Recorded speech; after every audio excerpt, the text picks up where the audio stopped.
তাদের কাছে এবং খালেদা জিয়ার কাছে। আজকে তত্ত্বাবধায়ক সরকারের জন্য তারা আন্দোলন করে। আমরা 90-এর দশকে আন্দোলন করেছি নিরপেক্ষ করার জন্য একটা তত্ত্বাবধায়ক সরকার এই ব্যবস্থাটা রাখা হোক। খালেদা জিয়া তো তখন করে নাই, খালেদা জিয়া তো তখন রাখে নাই, তো কি জবাব দেবে বিএনপি এখন আন্দোলন যে করে? তাদের কি অধিকার আছে বলার?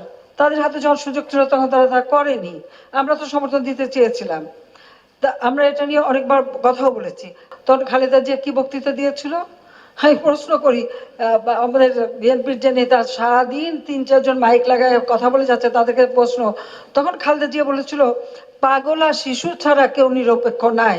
তা আমি এখন তাদেরকে জিজ্ঞেস করি তারা পাগলা শিশু পেয়েছে কিনা? দুর্নীতিবাজ, সন্ত্রাসী, জঙ্গিবাদ, মানুষ হত্যা, এই খুনি, দুর্নীতিবাজ, সন্ত্রাসী, জঙ্গিবাদ, মানুষ হত্যাকারী, গ্রেনেড হামলাকারী, 10 টাকা অস্ত্র চোরাকারী, এই বিএনপি থেকে দেশবাসী সাবধান। তারা বলে যারা কি আন্তর্জাতিক শক্তি পায়, কোন শক্তি যা আছে সেটাই আমরা জানতে চাই।